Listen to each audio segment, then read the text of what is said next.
Yo, what's going on, everybody? Do not attempt to adjust your sets. It is Till Mets Do Us Part, live, same day, but a little bit later than usual. Why? Because things are weird. The Mets are out on the West Coast. They played a day game, and I simply cannot stop going to Dodger Stadium to watch our New York Mets. John Sapanaro out here in Los Angeles, California, of course, and that means holding it down back on the East Coast is my co-host, Matt Ibby Ibanez. Ibby, there is so much to talk about.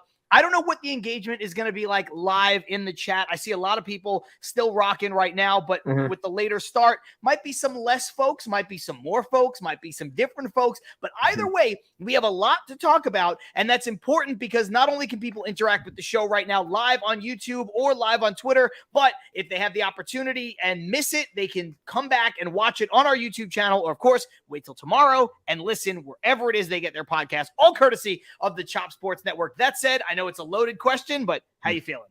I'm feeling pretty good, John. Things are going well back here on the East Coast. I've been enjoying this Mets West Coast trip because a lot of times, we've known in the past where I've just I can't handle, I can't sleep. I'm not getting any sleep, but thankfully with the pitch clock and everything, it's kind of made things a little bit easier. Granted, I will say I passed out hard last night during that Kershaw game because I saw it was classic Kershaw. I was like, they're not scoring any runs here. And then sure enough, I woke up and they lost the game. But it is what it is. They won the series. We'll talk about everything that's gone on this West Coast trip in general. I'm pumped to get into it. But yes, there are a lot of things to cover, a lot of discourse about our New York Mets, as always, when it comes to Twitter. And I know there's some people in the chat have some things that they want to get off their chest as well. And I do as well. So we will make sure that we cover all of it while also having some fun along the way.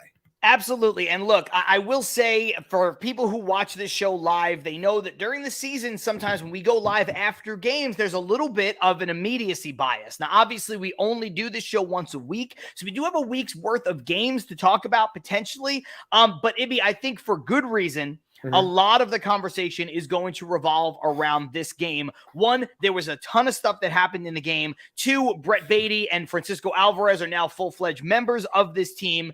And then we look at the fact that the Mets took 2 out of 3 from the Dodgers, which is a little bit more important than going up to Oakland and sweeping that series. But let's acknowledge that the Mets have started this 10-game road trip 5-1, which is an excellent start. The Mets need to finish strong coming up with a 4-game set back up in the Bay Area in San Francisco. I think San Francisco is probably a bit of an overrated team. I just want to say that. I think the Mets should handle business. Now, it is hard to sweep. It is hard to win a 4-game series. But I think if the Mets go up there, especially with the way their pitching is right now, and split that series, I will be happy with the way this road trip goes overall. I just want to get that out of the way right away. The first thing I want to talk about on this episode is that, Ibby, I witnessed something, 2 things, really. Actually, if you want to combine it, 3 things happened to me over the last 3 days that I have never done before. 1, I have never been to an entire series of Mets baseball. I've been to 2 games before, but I've never gone to all 3.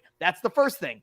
I've never seen anybody get in trouble or any kind of violation or ejection live and in person for a sticky substance. But I also have never seen a streaker come out on the field. Now, he wasn't naked, but he ran out and, just ran across the field in the 9th inning. And I will say it is fun as hell to watch some idiot run out on the field and then get absolutely unloaded on like Ray Lewis is on the security staff for Dodger Stadium. And I do have to say, if you're going to run out on the field, which is the dumbest thing ever, you shouldn't run out on the field because nobody wants you to do that. You're going to get arrested. It's going to go on your record. You're probably going to get banned from that particular stadium. And if you're a fan of that team, it seems like a really dumb thing to do. But I will say, Ibby, if you run out on the field, you had better make it past that first security guard. I want to see a juke move. I want to see a spin move. I want to see you show some speed burst and just come past at least the first guy. Aunt Rivera, Subway to Shea. Did Phil Cuzzy tackle the streaker? No, Phil Cuzzy was hiding like the punk ass bitch that he is. We'll talk about that in a second. Ibby, so this dude got lit up, but I want to see you get your money's worth. You got to pass the first security guard. Yeah. You have to. Okay, you got to stretch. You got to do some jumping jacks. You got to be limber. You got to make it past the first guy because one, get your money's worth, and two, the longer you run around out there, the more security guards get out there, and the more likely you are to not better show you're putting on your blind spot that is absolutely going to wallop you. So this guy got hit, but I really wanted to see him get hit even harder. That's all I got to say about that. I got to ask you, based on the pictures you posted from your seats, I think you posted all 3 today on a tweet. I know that the seats today were closer, but your first 2, it looked like it was the exact same spot, those first 2 games. Were they? Actually, for all 3 games, I was sitting in the same section. Oh, okay. So the picture today, I was just a few rows closer. Okay. And then it like depth-wise, we're out from under the overhang plus the daylight. Those are great seats. That's the reserve level, which is one level lower than the upper deck at Dodger Stadium.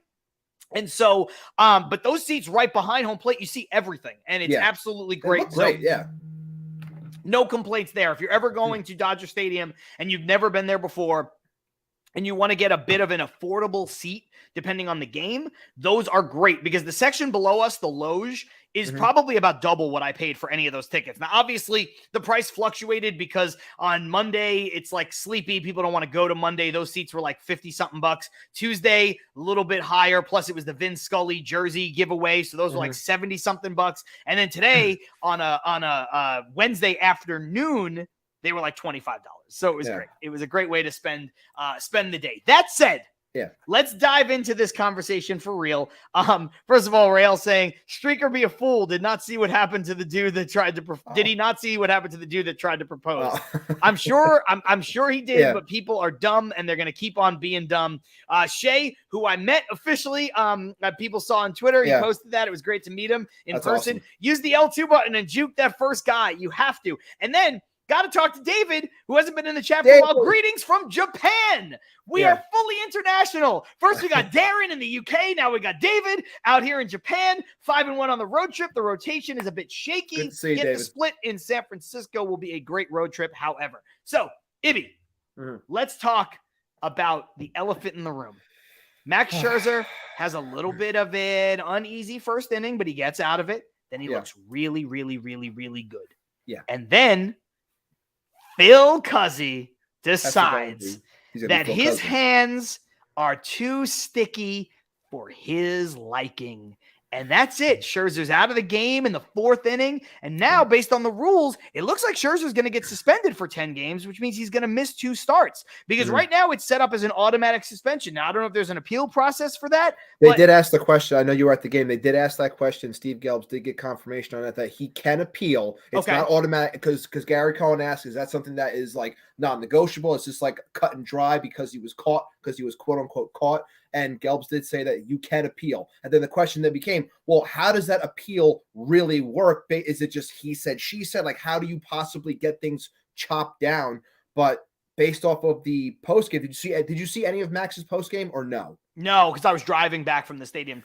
So just a quick overview real quick. The way he broke it down, I think he has a fantastic case, mainly because he said when he went into the dugout or he went down to into the clubhouse or their side or whatever, he basically said, I did everything in front of an MLB official. They have an MLB official at every game. I did everything that was asked of me in front of these people. And then shortly after he goes, I would have to be an absolute idiot to try and do something stupid when I knew that I was going to be asked again come that 4th inning if I had anything on my hands. So why the hell would I do anything to jeopardize myself? I swore on my kids. I said all these things up and down. He didn't want to listen to me. It was just rosin and sweat. Everything that was asked of me and I was able to use is what I used. So that was his explanation. That's the way he went about saying how the entire process went about. Okay, I'm going to jump into a video real quick and shout out to Aunt Rivera from Subway to Shea, who was here at the start. I think he still is. This is not his video and that he doesn't own rights to this, but I did see it, which is why we're a couple minutes late. I saw it from Ant's post because I wanted to make sure that we had it for the show. This is the Dodgers broadcast, Oral Hershiser on the ejection. I'm going to play it now. I don't know how they judge what level of tackiness is illegal. And rosin, believe me, is sticky. but I think we've come to a place there when you're kicking Max Scherzer out that we need to inspect what's going on. That last part, obviously, look, you got to give some guys the benefit of the doubt, but that doesn't mean that they're not incapable of doing it, right? You would have given a guy like Robinson Cano the benefit of the doubt that he wouldn't do steroids. Didn't seem like that kind of player, didn't seem like that kind of hitter. He gets nabbed twice, right? You look at a guy like Manny Ramirez, same thing. You even look at the guy that everybody always says, who'd you be shocked if they did steroids? Derek Jeter and Ken Griffey Jr. are the two people that everybody said, but they both played at the height of the steroid era. I'm not here to accuse anybody. I certainly don't care if they did. It's not a steroid conversation, Ibby, but you know what? Nobody is above it, right? Anybody could do anything. Max could be messing around with sticky stuff. Fine. But I think when you're an all-time great pitcher and you're Max Scherzer, and like you said, you do everything under the watchful eye of an MLB official, you'd have to be a complete idiot to continue doing what you're doing, knowing you're going to get tossed if you go back out there again. And I think one of the things, before we talk about my thread that I just put on Twitter before this show started, Ibby, there has been 3 ejections since they started checking for sticky stuff on pitchers. There have been 3 ejections, all 3 by Phil Cuzzi. Now, I think this is an accountability issue. Either Phil Cuzzi is the best umpire in baseball, or Phil Cuzzi sometimes has a hard-on for somebody and he wants to show people that he is the man and you better listen to me. Yeah. And which one do you think is more likely? I'm going to go with the latter. Yeah. I'm going to go with the latter on that one. But yeah, I know some people are already saying in the chat saying how, it was the stickiest. Basically he was comping it to saying it, based off of all the checks that they've had since everything starts. This is by far the stickiest it's ever been. It's like, I'm sorry. And back to Oral's point, it's like, what is the categorization? Like, rosin is sticky. You're giving these guys an opportunity to use this stuff so nobody gets hurt, and you're still going to be basically a complete jackass about the entire thing. I think it's bullshit. I think the entire thing was just out of line. And thankfully the Mets won the game.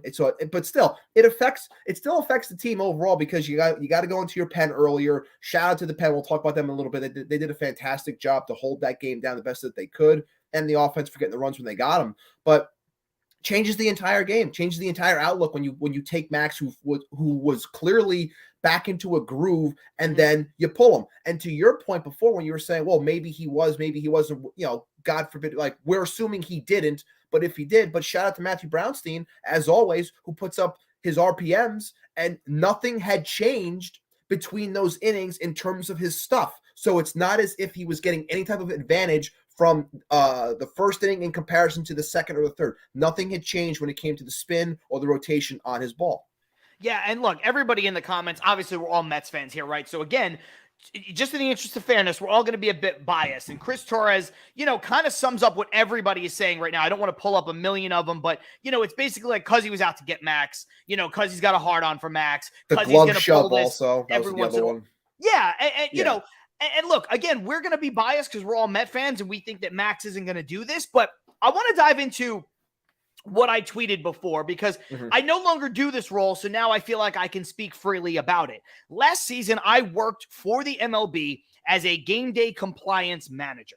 Part of the reason why I don't do it is because, or let me say, part of the reason why I wanted to do it was because I love baseball and it seemed like a cool gig to get access, and I talked about it on this show. I was able to congratulate Albert Pujols after hitting the 700 home run. That was absolutely incredible. That right there is worth the price of admission, if you will, to do that job. Right. But one of the reasons why I didn't continue the job is because it felt a little dirty, because you're basically a baseball narc. There is somebody, and I won't name who it is, in one of the organizations that referred to us collectively as Manfred's Mafia. Right? Like, because these guys don't want you in the clubhouse. Now, they're cool about it. They're not rude to us or anything like that. But Ibby, we have all access, full and complete, unfettered access to the dugout, the clubhouse, the trainer's room, the pool, if there is one, the weight room. You can go anywhere for about 3 hours before the game and up until the last pitch. Okay, you have access to the umpire's room, the humidor, where all the baseballs are kept. You have to be the first in the chain of command to handle those baseballs to make sure that they're properly rubbed down and to make sure they're properly stored and nobody tampers with them between the chain of command from getting from the humidor to the umpires. Okay? I know it's a lot of information there all at once, but you just skyrocketed my anxiety. Jesus. And you also are in control of, in addition to the baseballs, the rosin bags. Go in hand with the baseballs. Okay, so you take all of that. You're doing that. You're also making sure that people don't cheat the way the Astros cheated. So, you want to make sure that technology is cracked down on. Guys can't be on their phones. The every clubhouse has feeds with TVs on there. You have to make sure that they either have the high home feed, which is above home plate looking out at the field, kind of like the view that I had if you saw my tweet, like kind of in that spot, or they have to be on a minimum of a 15-second delay so that nobody watching it is watching in real time. Right. The other thing that you're doing amongst all of these responsibilities, and you're not going to confront a player about it or anything, but you are checking for banned substances. You are checking for foreign substances. Anything that is not rosin, you're going to annotate. You're going to look for. You're going to report. Now, we're not the people who are going to enforce that. In fairness to Phil Cuzzy, the umpires are the ones in real time who have the jurisdiction to do that.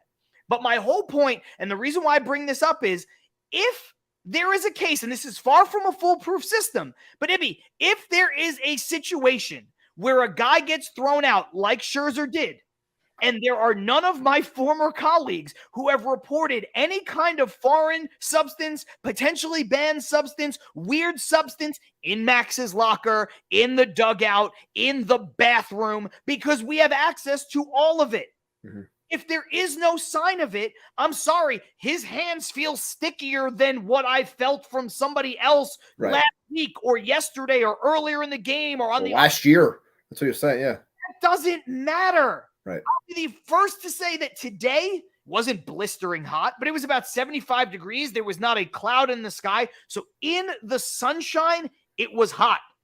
There was a huge difference between sitting under the overhang or not, because I moved to both spots. I was sweating a lot underneath the overhang.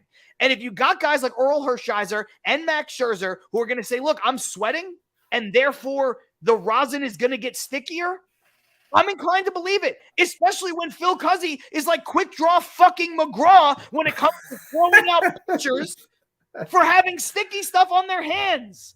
Like, so anyway, I know that's a whole diatribe based on what I used to do, but I have some experience with this. And I just think it's absolute bullshit when somebody's going to come out and affect the game the way that they changed the game, basically, or could have changed the game. The Mets won anyway, but like you said, this does have long-term ramifications. Definitely does. Over the next week or two for the Mets. Yes. And that's bullshit, quite frankly. Yes, it is. It's like you said, it comes down to accountability, and that's the thing that bothers me. Like, this is why I still question as to how this appeal process could potentially work and what they would do. I did say to my group chat that I did feel that this was almost as if it was a makeup call, meaning the MLB and the umpires got shit on when it came to Herman and the Yankees by the way they let him go back out. So they let Max go, and then like, well, no, you're gone. We're going to throw this guy. It's like, maybe I'm wrong in thinking like that in terms of the makeup call, but I still wonder how they're really going to go about this, because if they find out that what Max said is proper and he followed the chain of command and did everything that he was asked to do and he did it properly, and Cuzzy still went above and beyond it to do what he did, which could have, it didn't, but could have affected a game, I think that he should face repercussions. He should face a suspension. It should be something along those lines. But will they do something? Will something like that happen? I don't think it will, which is why that's what bothers me. It's like this, we have to have a player face a potential 10-game suspension who has to go through an appeals process, and say he wins. Rarely happens, but say he wins and he's proven innocent and nothing happens. I guarantee you, even if that happened, nothing would happen to Phil Cuzzy, and that is a problem. 100% that's the problem. We've been not ignoring the comments, but kind of getting to the ones we can. I want to dive in now that we're kind of really talking about the nitty-gritty of the biggest part of this game. And Subway to Shea, Aunt Rivera brings this up, and this was a tweet from Bobby Wagner. I saw that first, where Cuzzy also shoved Max's glove at him as well. And Wagner said, hey, look, I don't know what was on Max's hands. I wasn't there, but this kind of like showing him up, like, here's your glove. He kind of like put it back in his chest. Right. Like, if Max does that, Max is getting suspended for like physically assaulting the umpire. Yes. So you know what? The rule's got to go both ways. Don't just like, here's your glove back. Like, honestly, I thought that was so outright and disrespectful and just gross of Phil Cuzzi. Patty in NYC saying, Jerry Blevins said maybe they had it out for Max. Max is a player rep for the MLB.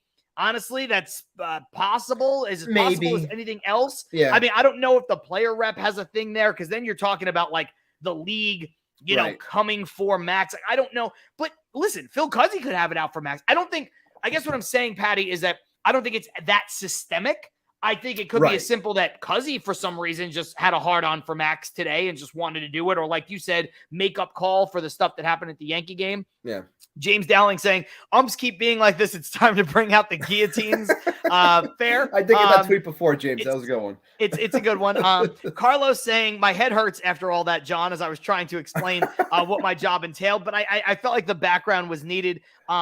It definitely was needed, because when John was telling me last year when he was doing all that stuff, I thought it was so cool. But I had no idea that he was, privy to all of that stuff and all that information he gave me. Like, I don't know if I would want to do that, knowing that I had all that responsibility or what I could be around and potentially doing. It sounds cool as hell, but when you explain everything, I'm like, holy shit, I'd rather just sit on my couch and watch the game.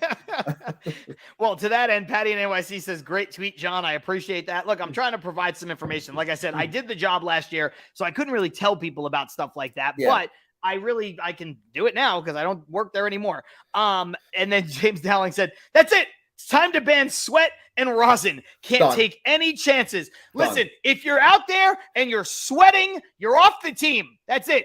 You're suspended indefinitely. Don't be sweating, and don't use the only approved substance that we've used, that we give you for grip. That's it. Rosin is out. Next, they're going to ban pine tar, and the bat's going to go into the fucking upper deck, and it's going to kill somebody. And then they're going to be like, oh, we don't know how this happened. The whole thing is absolutely ridiculous. And like you said, the sad part is that there will be no repercussions for Mr. Phil Cuzzi. One, because the MLB is spineless. Two, because the umpires never get held accountable to anything. Everything is all internal BS and all that stuff.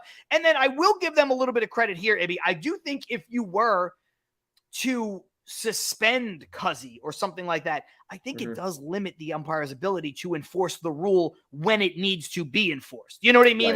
But I do think the whole thing is just too arbitrary. This whole, you felt stickier than what I felt last year. I don't even remember what I had for breakfast yesterday. This guy's comparing the tactile feeling of somebody's hands from last year to this year. What? Are you kidding me?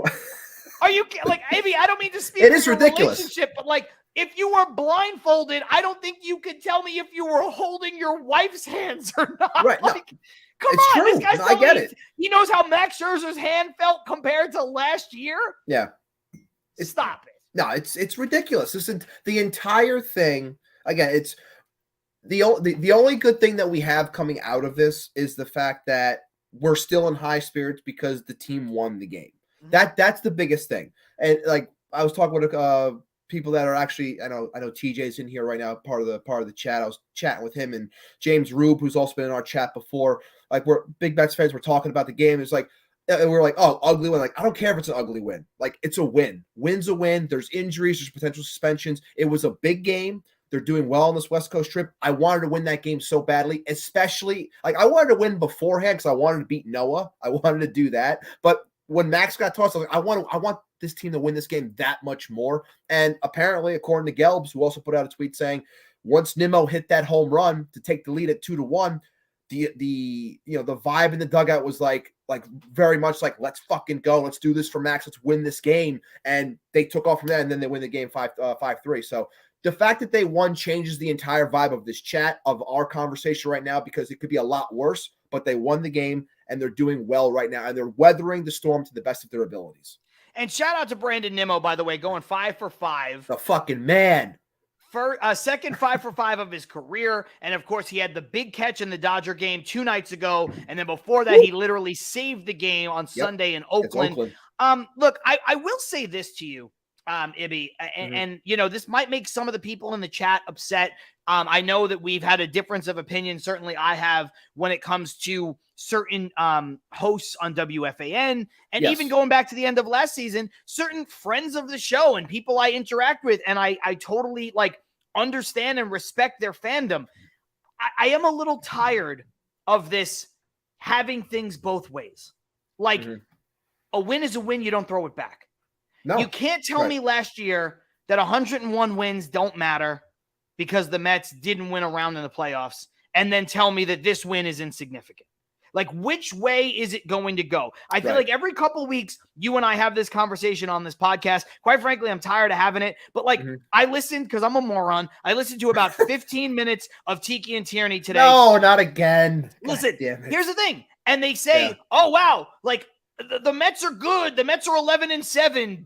But last year, I didn't like that they didn't have enough power. And now this year, they're last year, they had the best average with runners in scoring position. They had the highest team average in baseball. They were knocking in runs like crazy, especially early in the season. And Brandon Tierney's whole thing was, this is unsustainable. This is not how you win baseball games. Well, now the Mets have the lowest average with runners in scoring position. The Mets have a terrible team ERA from their starters. The Mets are not lighting the world on fire statistically as a team, but they're still winning baseball, and still that's not good enough. Do you know what I mean? Whether you're Brandon Tierney, who's a moron, Brandon Tierney thinks he knows baseball because he went and played college ball at Marist. You know what everybody else that went and played college baseball at Marist is doing right now? Fucking real estate. It doesn't give you carte blanche to think you know baseball. And honestly, Tiki Barber should do a once weekly show talking about Giants football, and that's it. Because every time he talks about anything else, he sounds like a fucking dumbass. He sounds like he's never watched a moment of baseball in his entire life, and quite frankly, it's an embarrassing sham of a show. It's far and away the worst show on WFAN, but I digress. Because, Ibby, they're not the only people who do this. People in this chat do this. People on our Twitter followers do this. I don't understand. The wins either matter or they don't matter. And last I checked, winning baseball is what matters. I don't want to hear that the Mets are, the Mets are 12-7, but how the teams they're beating aren't that good. The team, last year they couldn't beat the A's, right? And that was the problem. Meanwhile, they took 2 of 3 from the A's. Right. But they couldn't beat them. They couldn't sweep the A's. This time they swept the A's, and it doesn't matter because it's only A's. Because it's the A's, right? And it's the A's. And it's the A's. You can't have it both ways. Either the games against the A's last year mattered so much, and DeGrom is the worst pitcher to ever pitch for the Mets, or the games in April this year don't matter because it's the A's and it's the second week of the season. I don't know where people are picking and choosing their spots. I don't get it. The double speak is, and I've told you multiple times on the show, I cannot stand the double speak, but I'm going to say this once and for all to you. Please stop listening to Tiki and Tierney. Please, I don't want to. It's just sometimes I want to listen to sports radio. Do not listen to them. They don't know what they're talking about. It's half-assed. They don't care. They don't watch the Mets. They watch box scores. Look, if you to bring up to the whole Tiki thing, when you want to be a part of New York sports or WFAN and talking in that realm, I'm sorry, you got to have some sense when it comes to baseball. I'm not saying you have, this isn't a Christopher Mad Dog Russo where he's like, well, you got to know what happened back in 1947 between this team.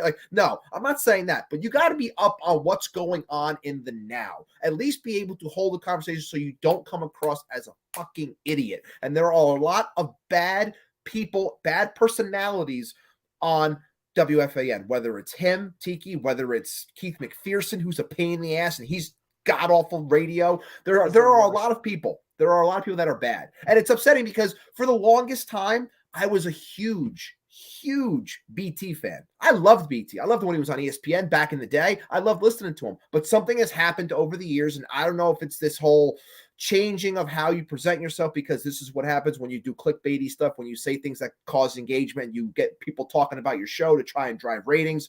Look, I get you got to do all that shit because you're trying to make money. I understand it. It's not for me. And that's why I don't really listen anymore at all. You're right. I get my information through fucking Twitter and YouTube. That's where I get my stuff. I need to do better. Aunt Rivera saying Frank the Tank wannabes, and then Stevie Mac following it up by saying Skip Bayless wannabes. Honestly, I hate Skip Bayless. I understand why people want to be like him because he has like a fucking $10 billion contract from Fox ridiculous. Sports. You know, the guy comes out and he's like, just sounds like a moron, and they're like, let's give him more money. Shout out to Subway to Shay, Sap and Ibby greater than Tiki and Tierney. Thank you, he also said, of all the shows on the radio, that's the one you listen to. I will say last week or 2 weeks ago when I had this breakdown and I was talking on Twitter about it and all the stuff I was posting, I you know what I did? I listened to Subway to Shay instead. I was like, I want to listen to somebody who knows what they're talking about Mets baseball, and I'm gonna skip over to a podcast and I'm gonna listen to Aunt Rivera instead. Yep. And that's exactly what I did because it is so much better. Any pot, and it doesn't really even matter. It could be this one, it could be the Mets pot, it could be Joe DeMayo and Connor Rogers. Pick your point. Pick Jake Brown and Nelson Figueroa. Locked on Mets with Ryan, anything. They're all good. They're all good. Listen to those. Don't do like I do and put on terrestrial radio thinking that it's 25 years ago and you might hear somebody who knows what they're talking about. And the funniest thing about it is the fact that I'm standing at the bar at the K Corner at Citi Field, ready to go in for opening day for the Mets at their home opener, and I'm getting text messages from friends and people saying dude, did you see John's video? He posted a video. He's really ripping at the Tiki and I'm like, wait, what? What are you guys talking about? He's going crazy. He's posting all this stuff. Like, what the hell's going on? Then I watch him like, Jesus Christ. They're unlistenable.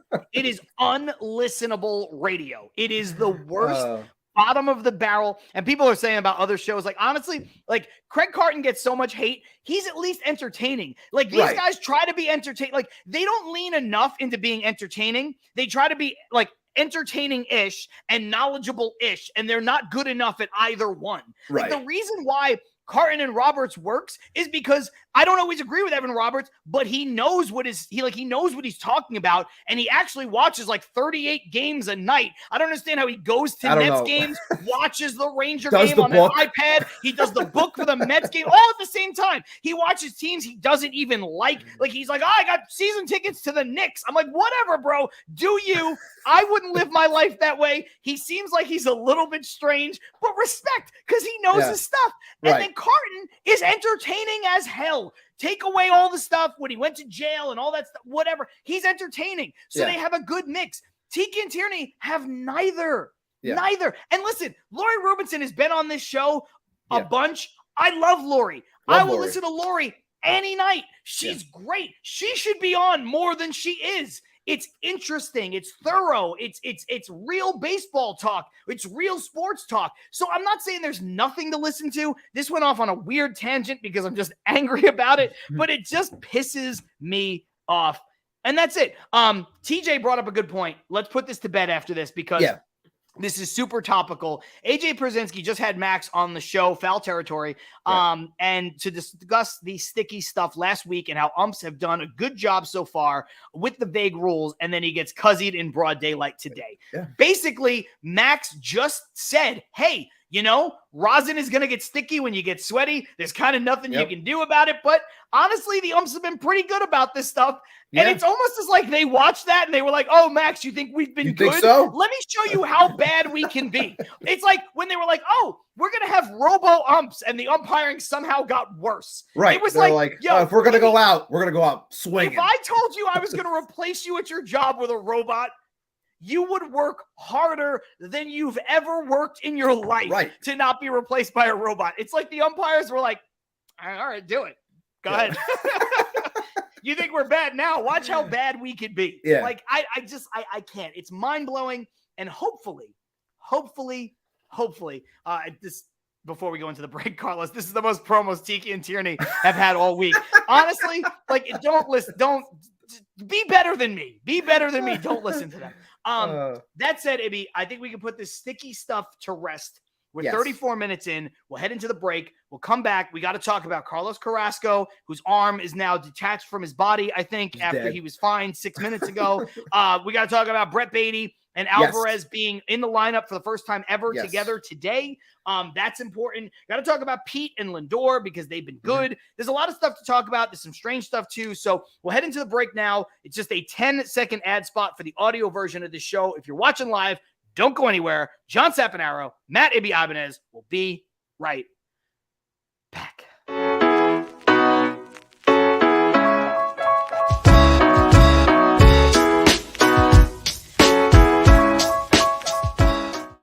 Yo, just like that, we are back. John Sapanaro, Matt Ibanez, Till Mets Do Us Part, live on YouTube, live on Twitter, like we are each and every single week. And of course, watching us live on YouTube, just like so many of you are right now, is the best way to interact with the show because it is where you become a full-fledged participant in the show. Your comments come in real time. I'm going to pull up this self-serving one just for a second. Stevie Max says hit the like button, but it doesn't mean just that. You can talk about whatever you want to talk about, like Patty and NYC mentioning the Marte sore neck. We're going to talk about that coming up in just a little bit. But we understand that you don't always have the opportunity, especially on a day like today where we're a bit later, to watch live. Don't worry. This will live forever on our YouTube channel, so you can catch it later on. And of course, if you can't do any of that, you can listen to the audio version of the show starting tomorrow morning, all courtesy of the Chop Sports Network. That said, Ibby, where do you want to go? Do you want to talk about Carrasco? Do you want to talk about I want to answer this question first. okay. Carlos Ortiz says, who came up with the break tune? Well, it's the song that comes in at the start, end, and in the middle. When we first started doing this show, I was sitting in the studio for Chop, and they asked me, like, what do you want to do for music? And I said, I don't know. They showed me, like, the Garage Band or whatever. Like, they gave me all these options to go through. And I said, all right, let me listen. I like the way this one sounded. And I believe it was called Brooklyn. And I knew John was from Brooklyn. So I figured, hey, let's roll with this one. And it's kind of catchy. So I think it works. So there's your backstory on that one. It's one of those royalty-free tunes that you can get. I think you can find it on some of these applications.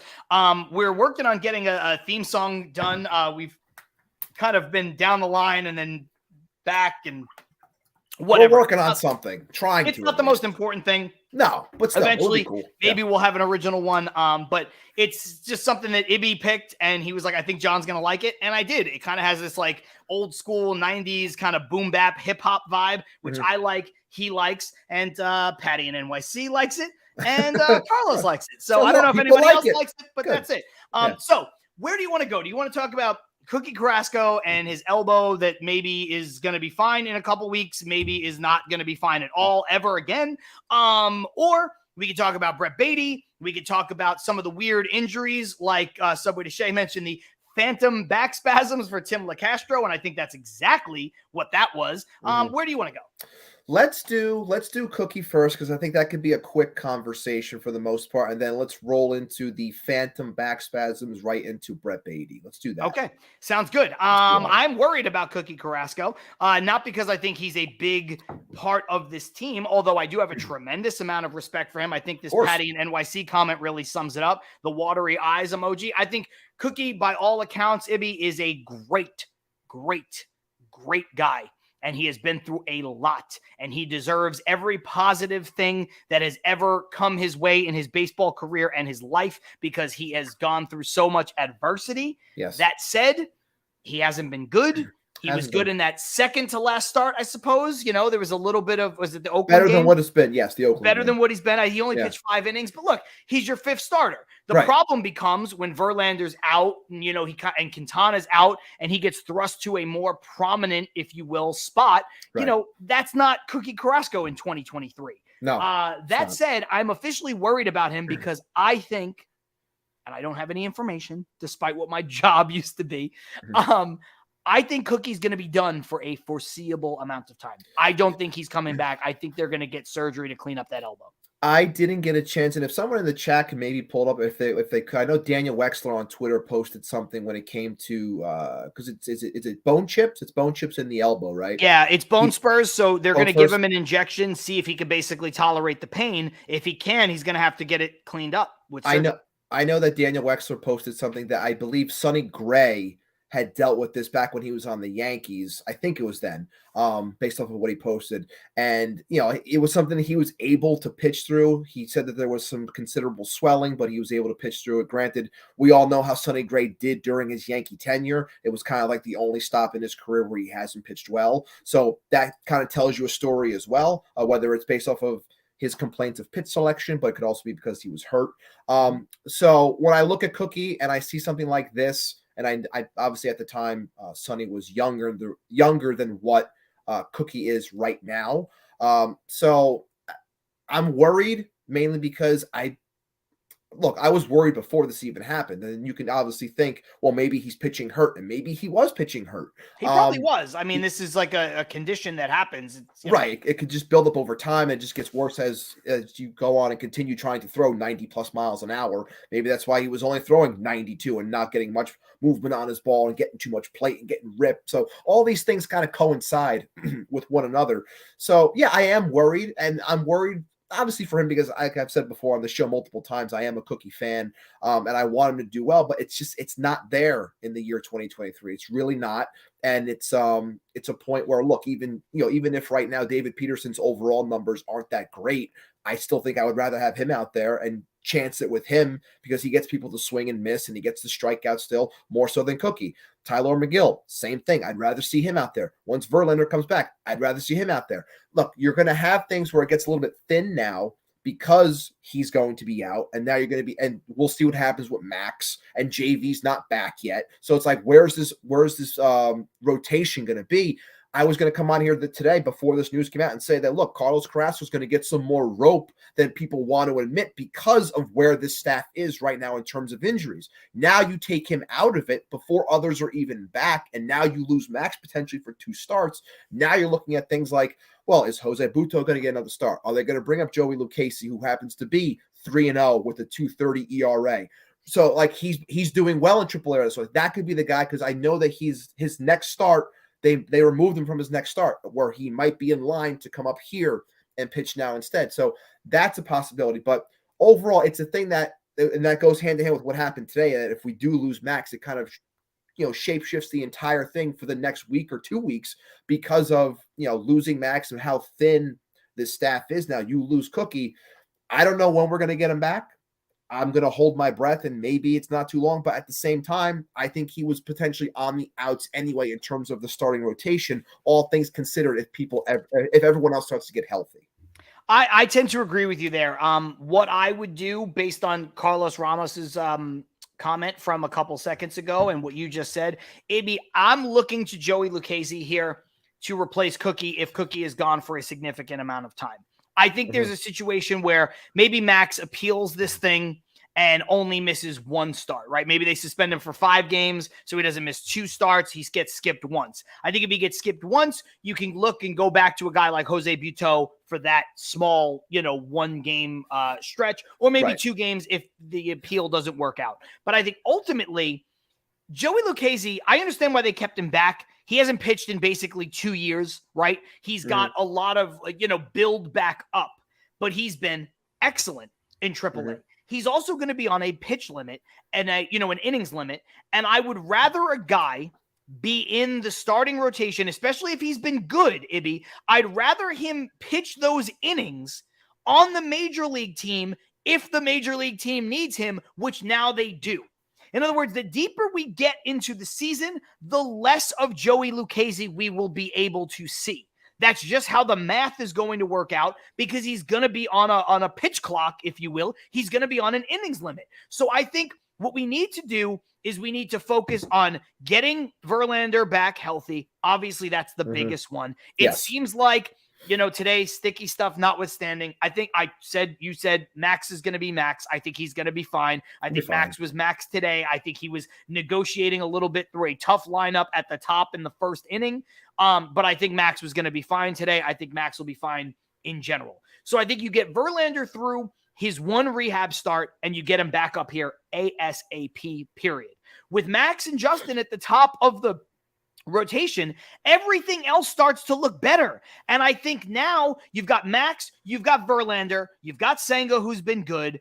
And I think you mix in Lucchesi now, because here's the thing, Ibby, get Lucchesi those innings, and then hopefully when he starts to wear down and he starts to get close to that, we're looking at Quintana coming back, which is what Shay just said. And Quintana comes back maybe at the break. So I think that's how you get the best out of the combination of Lucchesi and Quintana, is by using Lucchesi now when you don't have Quintana.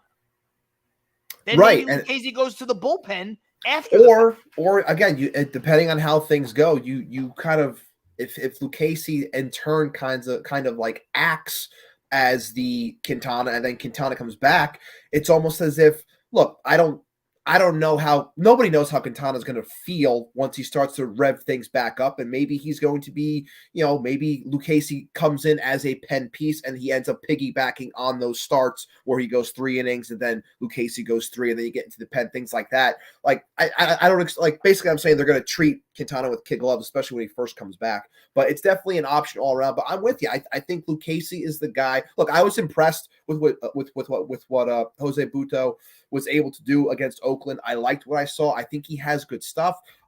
It's just, I think it's always really come down towards him when it comes to his confidence. But I think in general, I think he can fit in. But I'm with you. I would like to see him come in for a start here. I'm not so sure if I'm ready to just say, oh no, plug in Jose Butto into the 5 spot for now and let him just go. I think I like him more so picking and choosing those spots. But I know it's thin right now and it sucks. And this Cookie injury kind of puts things into perspective for him, kind of where he's been in general. But for the team in general, for the staff in general, it puts that much more pressure on people. And that's why these depth pieces have to step up, because if they don't, this bullpen is going to get fried early. Aunt Rivera saying it is Lucchesi time. I agree with that. TJ saying we got Jimmy the Tulip Yacobonis. That's right, baby. Shape. The Tulip. Honestly, look, Yacobonis has shown some good, some bad. I think he's got a good arm. I have no beef with Yacobonis. We just didn't like Yacobonis that he was put in that tough spot by the one game by Buck. That was the one thing where he had no right. He had no reason to go into that tough spot. He comes in today because he has to. He's got to put someone in. He did his job, and that was great today. Yes. Carlos saying, I still think, in regards to you, Ibby, I still think McGill's future is in the bullpen. I know I'm in the minority, but I see McGill as a nasty setup guy, 2 innings of shutdown. I don't even know if he's in the minority when he says that. It might very well be McGill's future. Look, but right now we don't have that luxury. Right. We don't have that luxury right now. And I know that the stats have come up where I think outside of this last start, he's given up 2 runs every start so far. But his Aprils in general have been phenomenal. Like I think he has 1 loss maybe in all of his April starts, and his ERA is extremely low. And then it kind of starts to go down. So it's like, okay, so once he starts building a workload, things kind of get a little bit more difficult for him. And I look, I'm not saying he's not going to end up in a bullpen. Maybe one day he does, because maybe the Mets at one point or another have the luxury of having 5 starting pitchers that actually stay healthy. But right now they don't have that. And we saw in the short time that he was in the pen last year, it wasn't pretty. Granted, he was coming back from an injury, so I don't want to put too much on that either. But it's definitely interesting and something to watch. And then maybe once all the pieces do come into play, maybe he does end up there. But for now, he's going to be entrenched as a starter. I think they're stuck with what they have, where they have it, and let's just hope until the deadline too. Yeah. Now let's talk about let's move on and talk about my favorite band of all time. Of course, Phantom Back Spasms. They're great. If you haven't listened to them, you should check them out. They're delightful. Maybe this kind of goes in line with what we were talking about a couple weeks ago. You were like, hey, if Beatty comes up, what happens? Who's the guy that goes? Is it Vogelback? Is it Escobar? Is it LeCastro? Is it Pham? Like, how do we do? I think we talked about it last week. Yeah. And, this is kind of playing out the way we thought it might play out, where, look, it's easy right now. LeCastro has basically one role on this team, and it's a good one.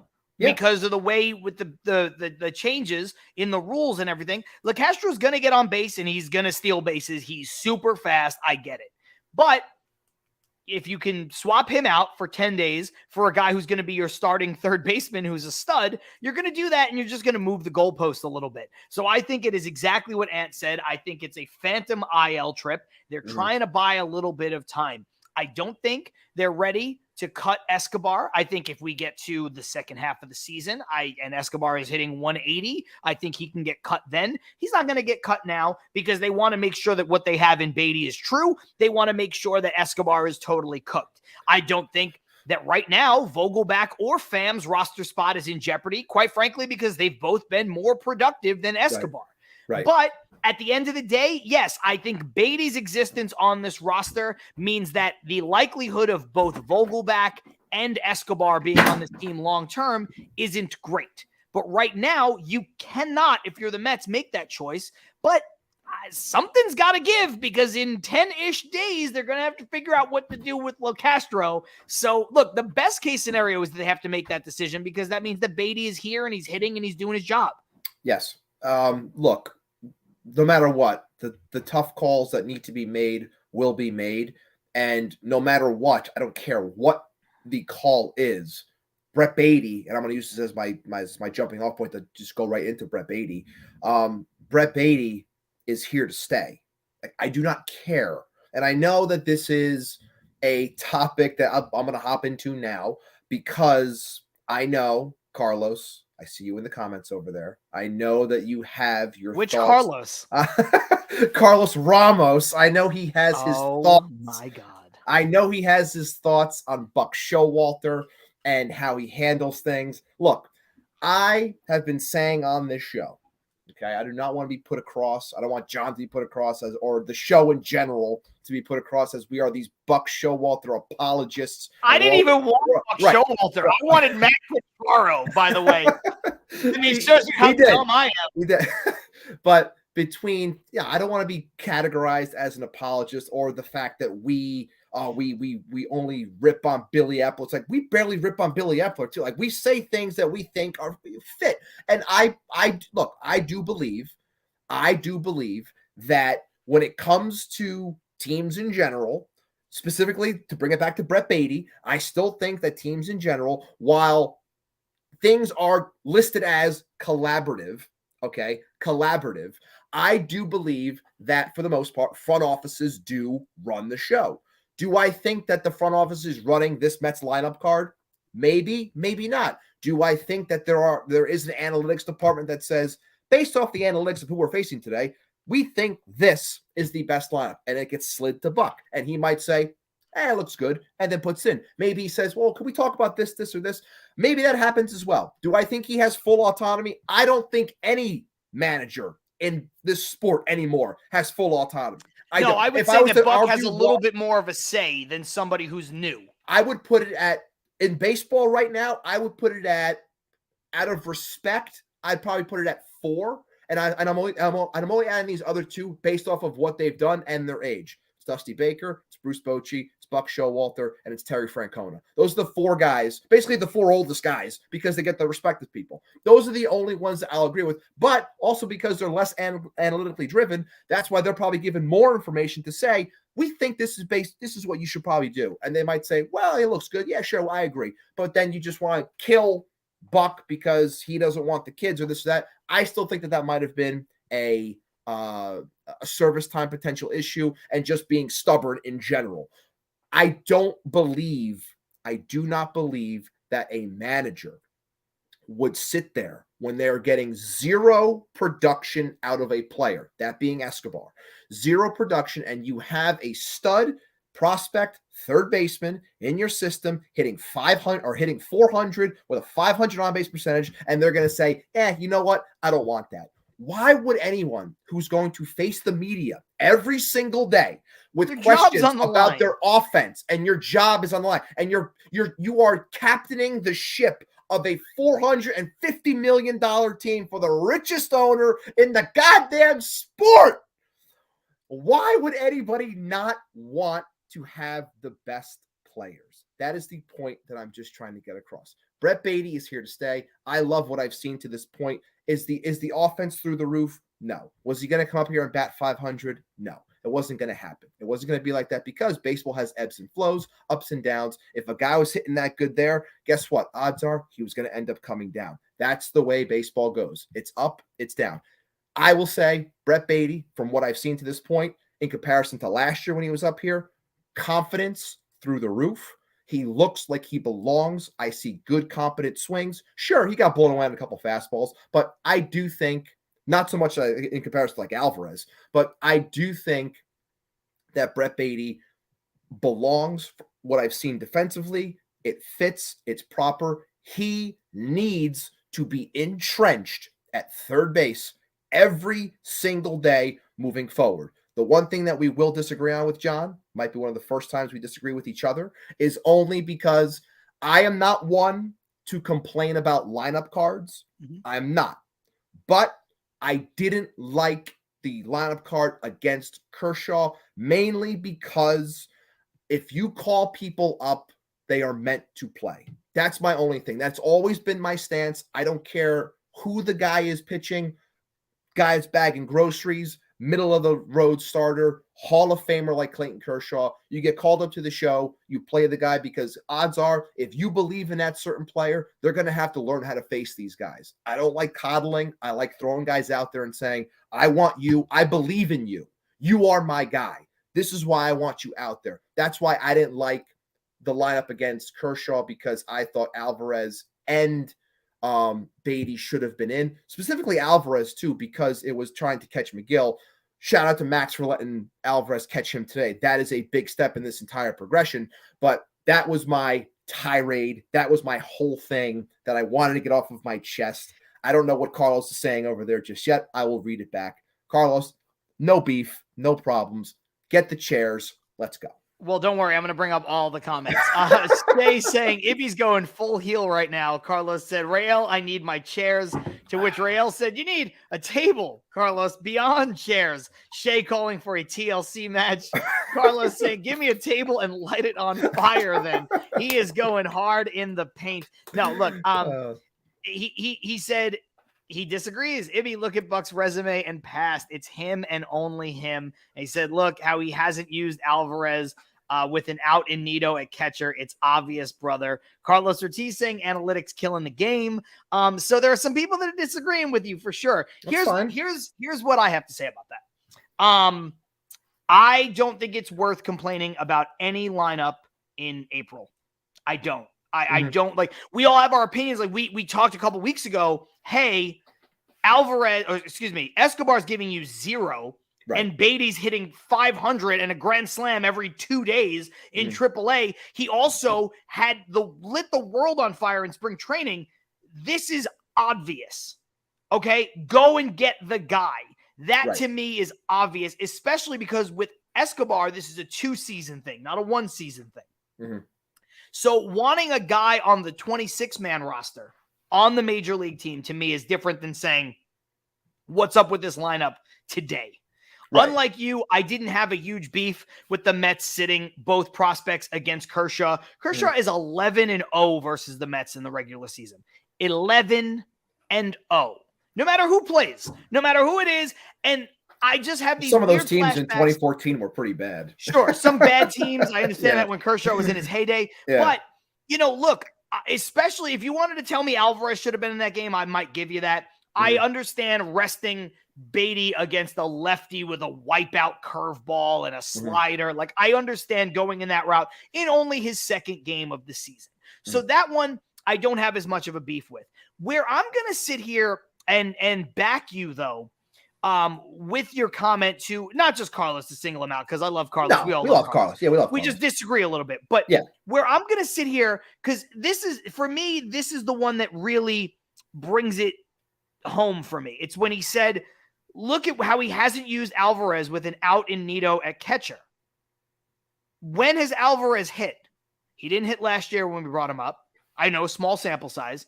He didn't hit in spring training. He hasn't hit, albeit in a small sample size here. He wasn't supposed to be called up. If Narvaez doesn't get hurt and Alvarez isn't the guy on the 40-man, he's not getting the call. Now, I do agree with you, Ibby. If you're going to call a guy up, you should play him. I think that Alvarez should be playing more, and I don't want it to sound like I'm talking out of both sides of my mouth. I'm just saying I don't know. Like, to me right now, Alvarez has not made a case where he needs to be the starting catcher. I think that Nito is not great. He's just what he is. But Alvarez hasn't shown that he can do anything great yet.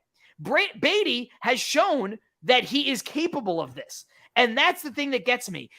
Right now, I don't think Buck is doing something egregious by not giving the lion's share of the catching to Alvarez. I don't even really like Tomas Nito on this team, to be honest with you.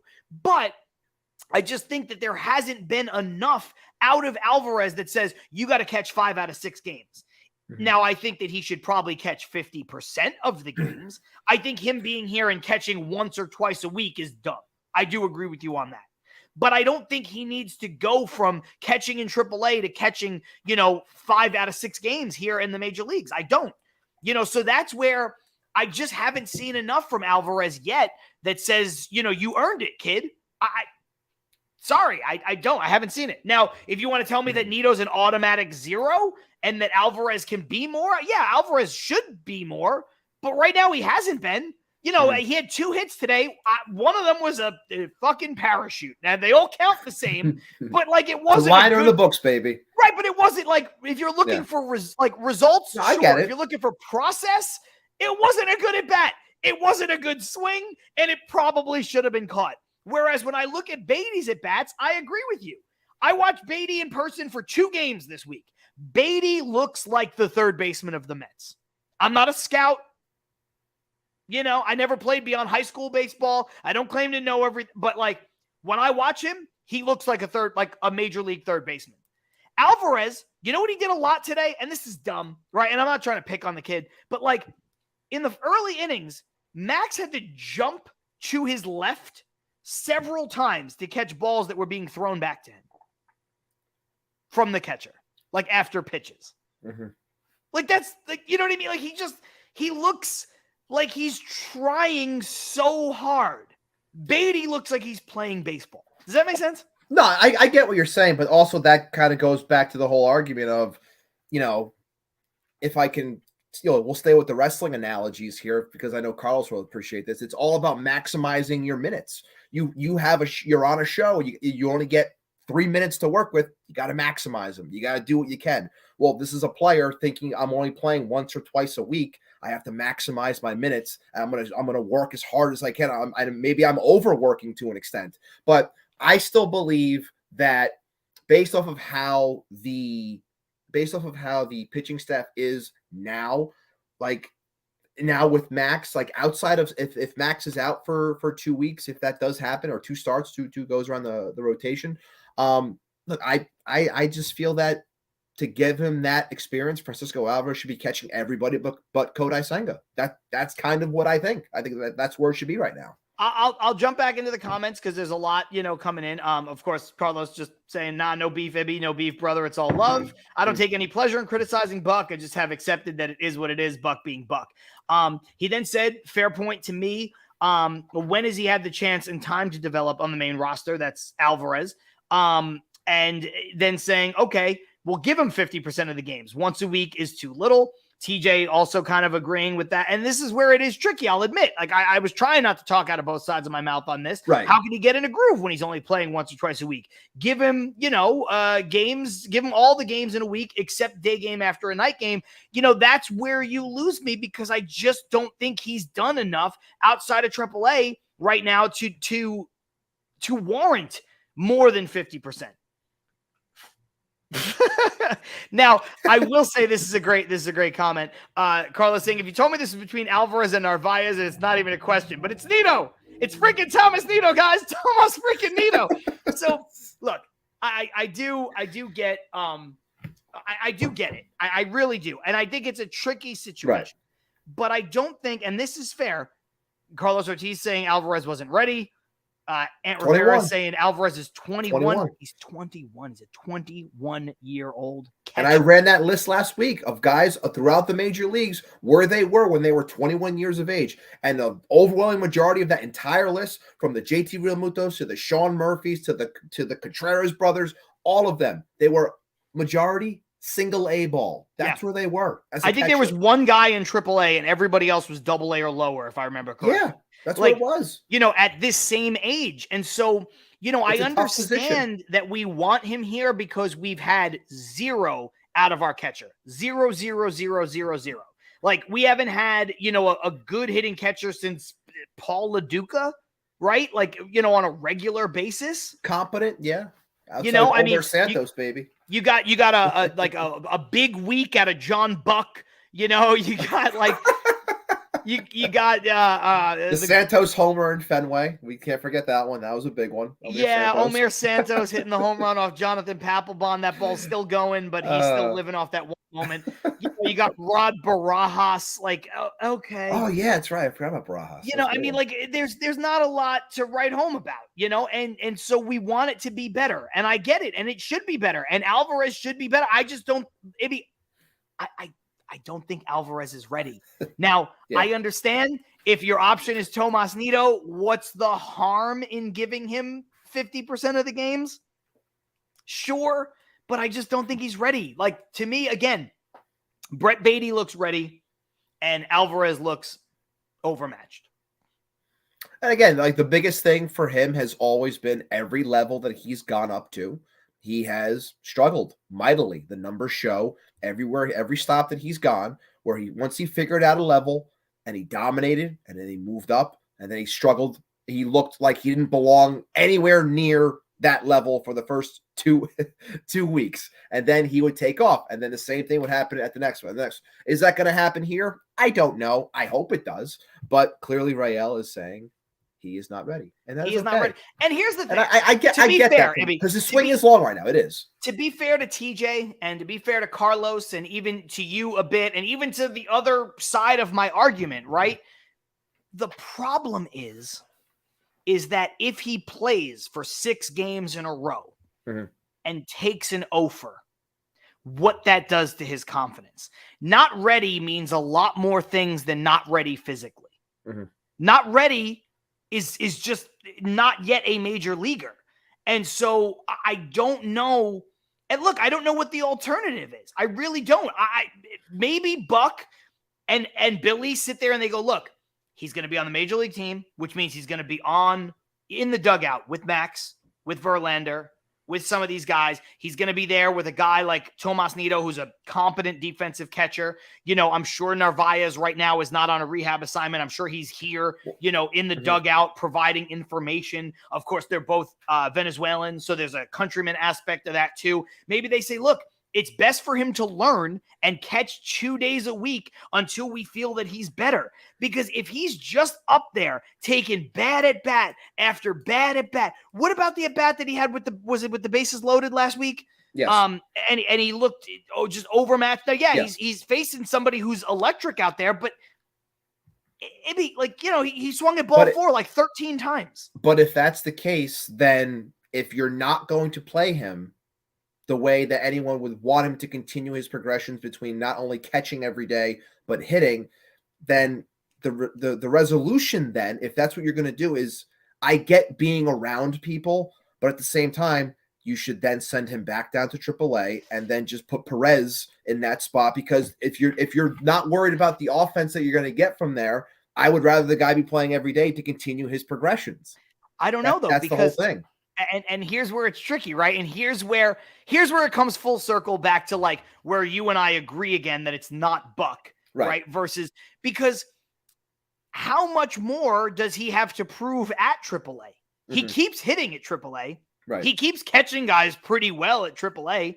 So like, does he have more to prove, or does he have more to learn by just sitting and watching, and, to use the football analogy, holding the clipboard? I'm a big fan of quarterbacks sitting for a year. Nobody ever fucking does it anymore, but I'm a big fan of a quarterback sitting for the bulk of their first year or their entire first year behind a guy who's at least decent, who's been in the league a while, holding the clipboard and learning. And I think that right now, the Mets are in a position where they didn't want to call him up, but then Narvaez gets hurt. They kind of have to call him up, and now they're just letting him hold the clipboard. And I don't think it's the worst because, from a execution standpoint, like, look, no position in baseball, maybe your ace starting pitcher, but no position in baseball is as important as a quarterback, because the quarterback is the most important position in all of pro sports. But I just think cerebrally, it's important for him to actually learn how to catch at this level, and maybe sitting and holding the book for a little bit and learning from Narvaez and Nido. Maybe that works. I don't know. Maybe it doesn't. Maybe the Mets are slowly ruining Alvarez. I have no idea. I don't know. I can't tell, but I don't see enough that he deserves to play. I want him to play. Yeah. I'll plug him in MLB The Show. I'd rather hit with him than Narvaez. I'd rather hit with him than Tomas Nido for sure. But I just don't know. I don't I know. mean, the one thing throughout this entire conversation, the one Yes, thing like I will Zach say, Wilson should have been doing.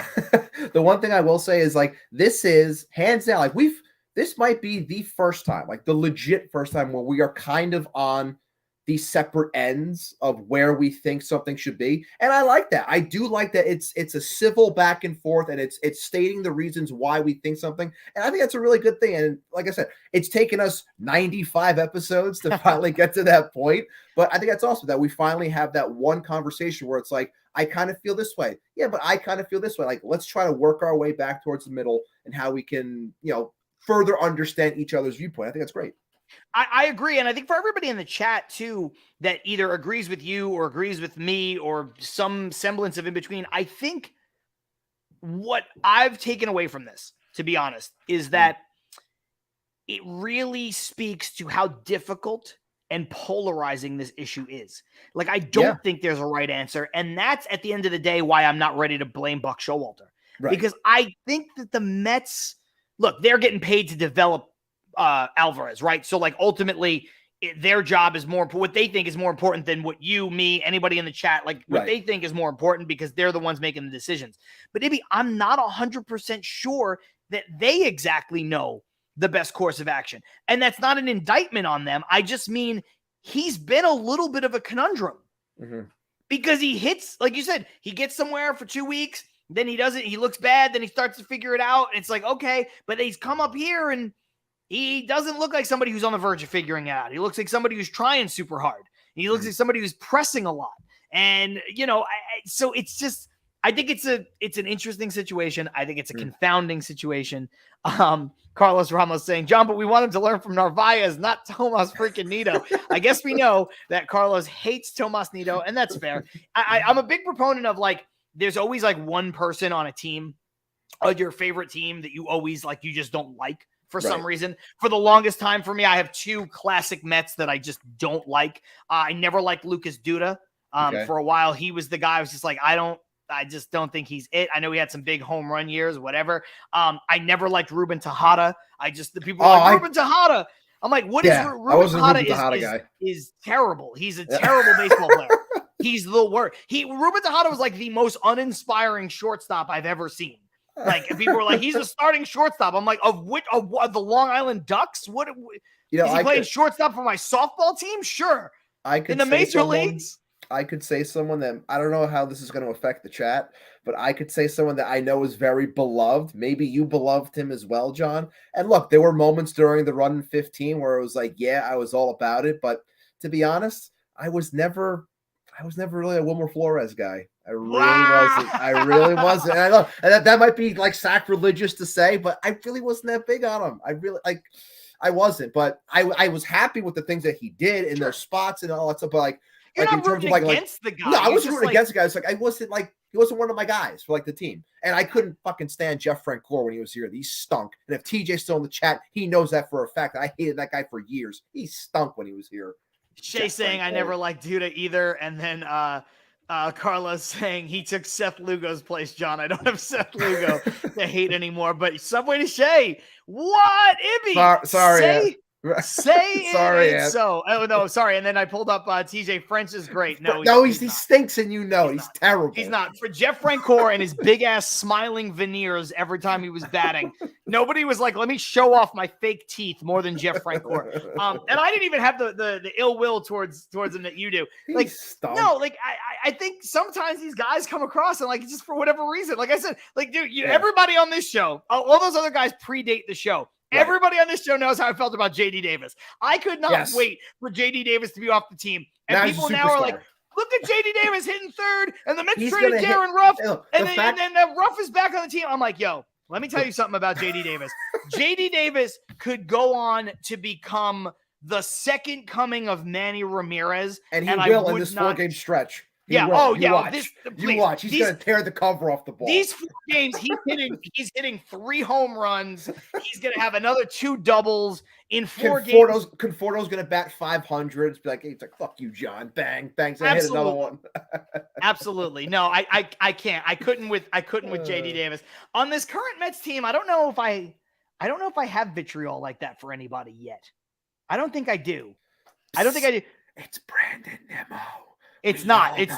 We all know it, you liar. We know. It's not Brandon Nimmo. Oh, here's a good one. Here's a good one. Subway to Shea. This is such a dumb conversation, but I love it. Brian Schneider. That's a good one. Oh my God. He stunk too. Oh my Brian God. Schneider. Oh, you know who else I hated? And I think this is more circumstantial than anything else. Michael Kadire. Oh my God! Like Michael Kadire being brought in because he was David Wright's friend, giving up a compensation, and he was washed. He stunk. Oh my God, he was done. Shea saying, and he did tell me this. This is true.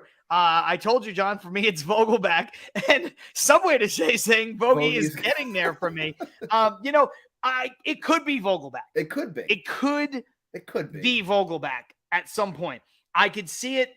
It would be hard for it to be Escobar for me because he's just such a nice guy and he's so affable and stuff like that. And it's not necessarily like, I don't know, it'd be like, and you guys in the comments as we wind down the conversation, this is a good place to end because it's fun and dumb. Yeah. But like, for me, it doesn't have anything to do with, or production is not the biggest part of it.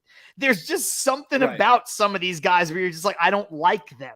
Yeah. Like, it's not like, oh, I don't like them because they're bad. You're just like, I don't know. I just like see, like every time I saw Lucas Duda, I'm like, this guy like a big dumb. He looks like Hodor from Game of Thrones, and I'm just like, what is he doing? What is he do? Like, and I gotta watch like Ruben Tejada go. Like, we went from like Jose Reyes, like one of the most electric players in baseball, to Ruben Tejada who could like barely stay on a major league mount. Like what is he doing? This is a good one. As fantasy football commissioners, Ibby and I have to hate Pham. It's true. We might get slapped by him. That is one thing. But to be honest, Tommy Pham is look, I think he looks competent at the plate. I think he looks good right now. Look, he might slap me if it's like one of the calls I make in fantasy football. But for the most part, from what he's done so far, he's doing what he was asked to do. So I can't hate on him too much. I can't. Yeah, there's not a guy on this team yet, but there will be. There will be. Every year. You keep talking about Mark Canha. He's going to come for you, too. Mark Canha's going to come for you. No, I think that's the thing. Like, he hasn't even been productive, but I like Canha. Yeah. I can't. Yes. Carlos saying, wait, John, we all hated Sandy Alderson. Yes. I bet this is unanimous. Yes. I disagree. Again, check my tweets from back in the early 2010s. Couldn't stand Sandy. I tweeted him almost every day like a loser. But yeah, that was I disagree. I kind of I didn't like Sandy Alderson as a GM, but I didn't have that same vitriol. Honestly, oh my God, it was so bad. I couldn't stand him. I really couldn't. He didn't bother me that much. Anyway, look, this was a ton to talk about in this episode. So obviously we were going to go a little long. We had to get this stuff out. Look, oh, you know what? Yeah, McCann was also oh yeah, ground to double play. Yeah, oh my God. It's brutal. Absolutely. Fix your crotch and then hit the double play. Perfect. Yeah. You would think somebody who takes that much time adjusting would like actually do something impressive. Sandy was right though. Having Brandon Nimmo is better than having Stanton. That is true. That is the comment. That is true. Of the day. That is not a new segment we're going to do, but that is absolutely true because we all mocked Sandy. I did. I was like, you dumb bastard. Brandon Nimmo. You think Brandon Nimmo is better than Giancarlo Stanton? Guy just won an MVP, I think. Crap. You will punch shill. The guy just hit 59 home runs. He looks like Babe Ruth. He's built like a Adonis. What's wrong with you? The Yankees got him. I don't think Stanton has played more than like 11 innings in the field in any season since the Yankees got him. The Yankees got Stanton when he was like 27 years old. Yep. Not 37, Ibby. He played the outfield. I know he used to get hurt a lot, but he played the outfield every day in Miami. Yeah. He went to the Yankees and they were like, up. No more outfield. No more. And he's like, wait, well, what? Like, what? I'm like in the prime of my life. And he's like, nah, no, you're not. You're trash. And then all of a sudden, I think sometimes though, like when you tell a guy that they can't do a thing, that's what starts to happen. Yeah. And like it's just become a thing. Like, well, now he's like always hurt. He's just always hurt. He can't go out there. Like he goes to catch a ball. You're like, I don't know. Is his arm going to fall off like a fucking G.I. Joe toy? What's going to happen to Giancarlo Stanton? No idea. But yeah, he was right. He was absolutely right. He was. We got Brandon Nimmo. We don't need Giancarlo Stanton. Okay. That said, I do want to say, Ibby, before we get out of here, the Mets have 4 more games, kind of close the way we opened. The Mets have 4 more games. on this road trip. The Mets are already 5-1. Yes. I think that if the Mets, I said it before, if the Mets get 2 of the 4, I will be happy. If the Mets get, they go 7-10 on this road trip. 7-3. 7-3. 7-3 on this road trip. I will take that 100 times. If they ever got to 8-2, it is a huge. I'm ecstatic. I'm dancing in the streets. Yes. If they get to 8, like I was going to say, if they do 8-2, I'm so pumped up, all things considered, and we'll see how the rest shakes out. But if they make it to 8-2, it's fantastic. If the offense can figure it out and score more, like if they can really handle themselves here in San Fran, it'd be huge. But a split, I'd be fine with. Granted, I know when they lose those 2 games that Twitter's going to melt down. Don't care. I won't go on that day. But if they get a split there, I know you will. If they get a split, great. If they win 3 of 4, fantastic. If they sweep, God, I'm doing cartwheels everywhere. But if they can just shoot for a split, when you play 4, you shoot for that split. Anything more than that is always gravy for you as a team. So shoot for the split. If not, if it's better, fantastic. But 7-3, 8-2 on a West Coast swing, that's all we could ask for. Yeah, and look, I think ultimately the Mets are better than the San Francisco Giants.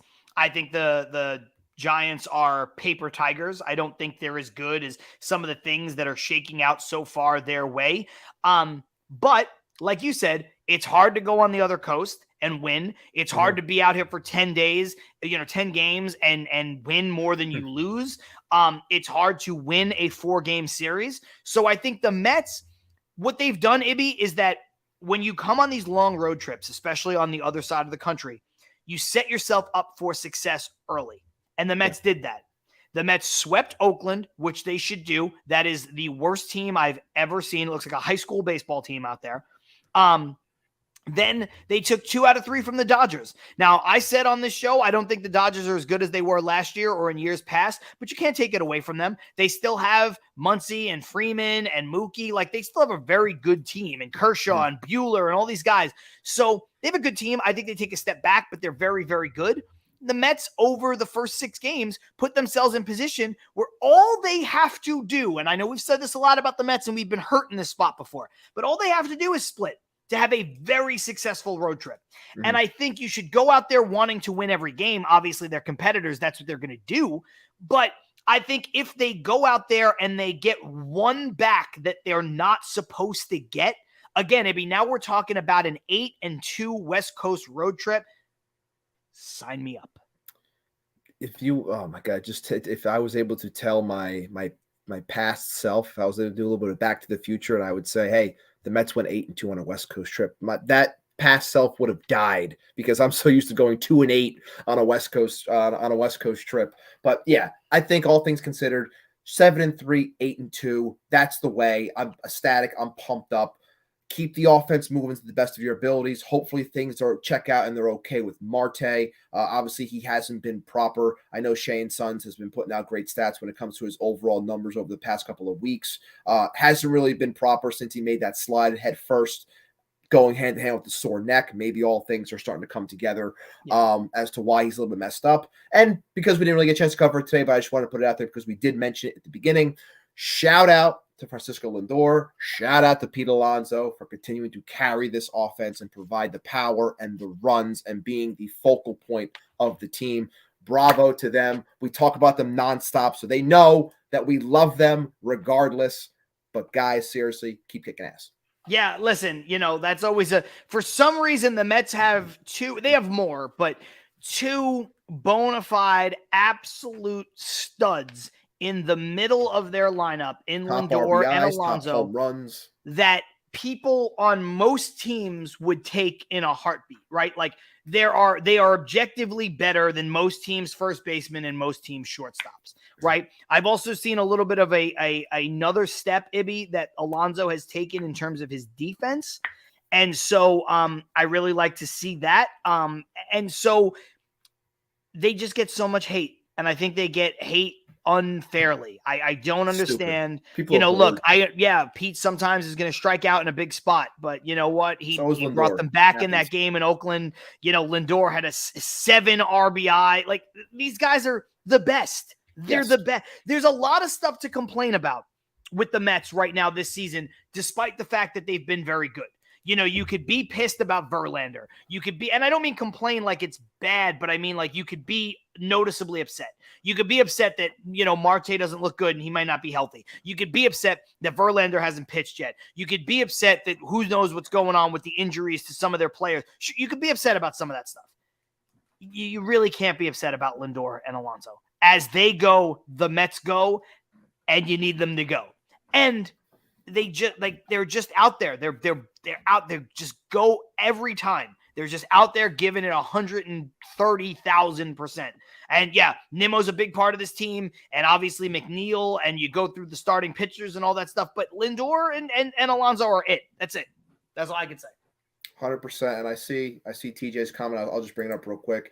Obviously, we love Lindor. He wants to see him a little more active on the base pass. Look, I think we all do. Same thing with Nimmo. We want to see them a little more active. But the last time I checked, I do believe, based off of the stats, that the Mets tops in baseball or tops in the NL, like near the top when it comes to stolen bags. I know that the Diamondbacks are stealing a lot too, but I know the Mets are up there.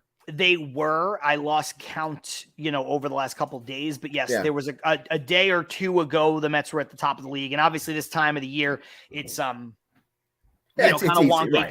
Right. It teeter-totters back and forth. But I get the sentiment of wanting him to steal a little bit more if he gets Listen, on. I said I think he could have a 30-30 year. I said that in our preview episode. Right. And I stand by that. I think if he gets squirrely, he can have a 30-30 year. So, I'd like to see him run a little bit more, but I don't think it's the biggest part of his game just because I want to be right on my predictions. But I don't think it's the biggest part of his game, and I don't think it has to be. Anyway, we have gone for entirely too long. It's late on the East Coast. I have to go to a softball game later, all that fun stuff. So, guys, thank you so much for watching. Thank you for sticking with us, people. We will be back next week in our regular time slot, which is 5:30 Eastern, 2:30 Pacific. So keep that in mind. The Mets have 4 big games coming up with the San Francisco Giants before they finally head back east for a nice lengthy homestand, which will be very, very, very, very, very welcomed. But unfortunately, it means I won't be able to see the Mets for a while in person, but it is what it is. I got 3 games this week and I'm happy to do it. That's Ibby. I'm John. This is Till Mets Do Us Part, and we will see you all next time. Peace.